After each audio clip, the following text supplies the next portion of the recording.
গেটের ভিতরে ঢুকতেই পারেনি, কারণ এত লোক আমাদের এই উঠান বৈঠক আজকে জনসমুদ্রে পরিণত হয়েছে। সবাইকে ধন্যবাদ।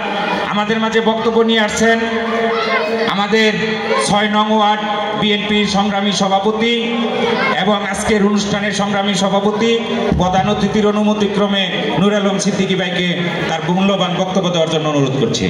বিসমিল্লাহির রহমানির রহিম।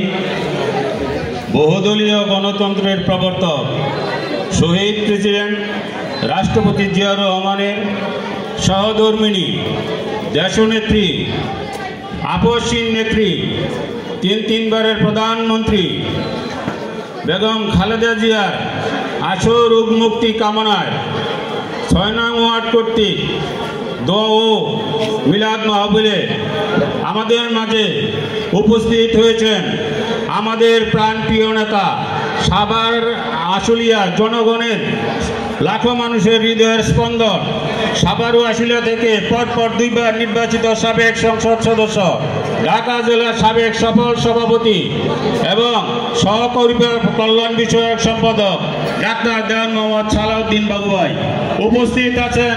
বিশেষ অতিথি হিসেবে তারই কনিষ্ঠ ছোট ভাই, আমাদের প্রিয় মনের অত্যন্ত প্রিয় মুখ, তৃণমূলের অত্যন্ত প্রিয় মুখ দেওয়ান মোহাম্মদ মহিউদ্দিন বিপ্লব ইয়ারপুর ইউনিয়ন থেকে পরপর 2 বার নির্বাচিত সফল চেয়ারম্যান নির্বাচিত হয়েছেন এবং সাভার উপজেলা থেকে বিপুল ভোটে বিজয়ী সাবেক ভাইস চেয়ারম্যান এবং আশুলিয়া থানার সাবেক বিপ্লবী সভাপতি দেওয়ান মোহাম্মদ মহিউদ্দিন বিপ্লব উপস্থিত আছেন।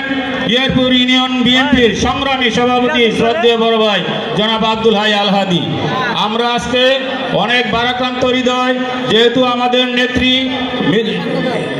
অত্যন্ত সংকটাপন্ন অবস্থায় এবার হাসপাতালে ভর্তি আছেন, আমরা তার জন্য প্রাণ খুলে সবাই আল্লাহর কাছে দোয়া করব, আল্লাহ যেন ওনাকে সম্পূর্ণরূপে সুস্থ করে আমাদের মাঝে ফিরিয়ে আনেন।